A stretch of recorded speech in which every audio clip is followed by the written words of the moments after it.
Un cahier, marqué cahier de la mort dessus, qui traîne comme ça, qui apparaît nulle part sur mon lit. Ça fait un cahier gratuit. Bouh. Ouah. 広がる闇の中交わし合った革命のちぎり誰にも邪魔させるわけにはいかないから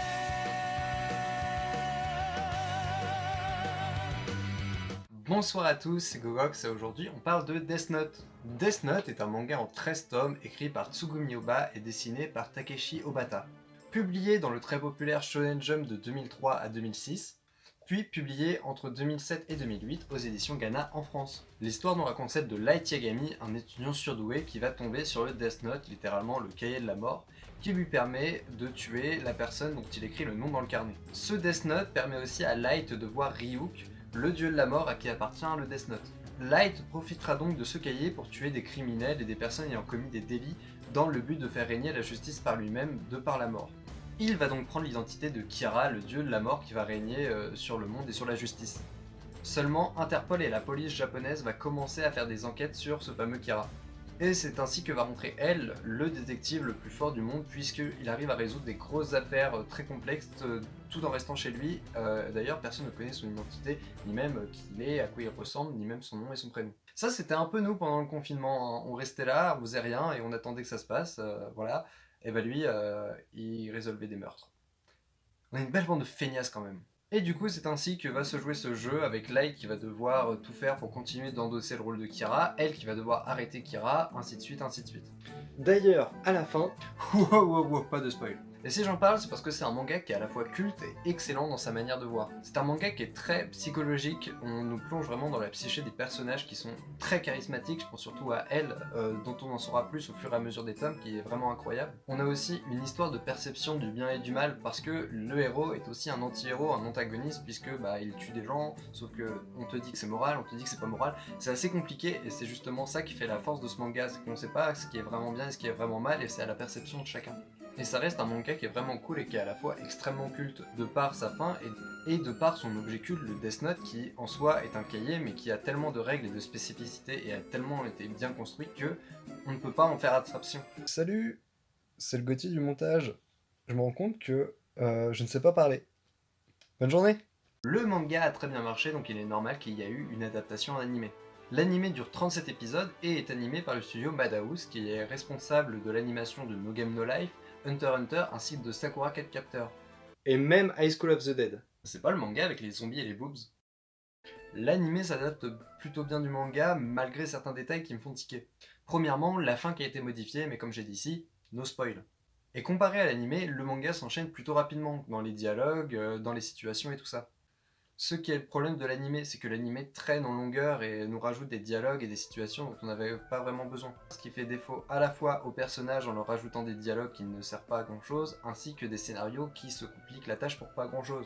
Malgré le fait que l'animation soit vraiment incroyable et aussi grâce à sa VF. On retrouve Alexis Thomasian sur Light, Alexis Thomasian qui est la voix française de Fry dans Futurama, ainsi que Ben Tennyson dans Ben 10, Alien Force et Ultimate Alien, ainsi qu'Emmanuel Garcen sur Ryu, qui est la voix de Daryl dans The Walking Dead. Ah mais le mec il regarde des animés en VF, le nulos. Ouais, même s'il y a peu d'exceptions, certains animés sont meilleurs en VF qu'en VO. Et Death Note en fait partie. Malgré qu'on peut très bien le regarder en VO comme en VF, la VF reste excellente. Mais tu restes quand même un nulos. Gna gna. Bref, l'animé fut remonté en 2 films d'animation qui là vont beaucoup plus vite et enchaînent mieux les situations et les dialogues, ce qui faisait défaut à l'animé, ce qui fait que les 2 remontages sont largement mieux que l'animé.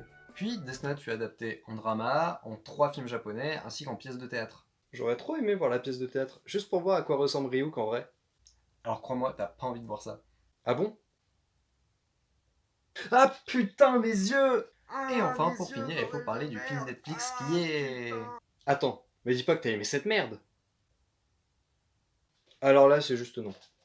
Alors oui, le film Death Note de Netflix a fait grand bruit quand il est sorti. On parlait même de Dragon Ball Evolution 2.0 à tel point que le film sentait qu'il allait être nul, que tout le monde allait trouver ça nul et que ça allait être encore une très mauvaise adaptation hollywoodienne d'un manga. Mais pourtant, ce film, il n'a qu'un seul défaut. Celui d'exister? Non, celui d'être une adaptation.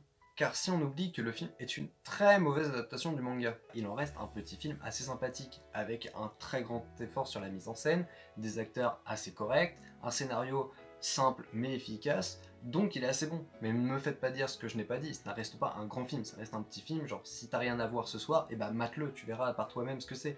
Mais en soi, ça reste pas une catastrophe non plus. Ouais, mais elle, il est noir. Et Bah non, rien. Et bah voilà. Voilà, j'espère que cette vidéo vous aura plu. Si c'est le cas, n'hésitez pas à vous abonner, à mettre un petit pouce en l'air, ça fait toujours plaisir, et à activer la petite cloche. Promis, je vais essayer de rester actif. N'hésitez pas non plus à me suivre sur les réseaux sociaux. Instagram, c'est là où je poste toutes les annonces et toutes les choses importantes. Twitter, où j'essaie d'être actif, et oui, TikTok, où je poste des contenus un peu de temps en temps. D'ailleurs, c'est sur TikTok où je vais parler de Death Note Short Story, parce que je n'ai pas pu en parler ici, et ça fera l'objet d'un petit TikTok, vu qu'il est assez rapide et assez sympa. Voilà, c'est tout pour moi, c'était Gogok, j'espère que cette vidéo vous aura plu. Je vous fais des bisous, salut!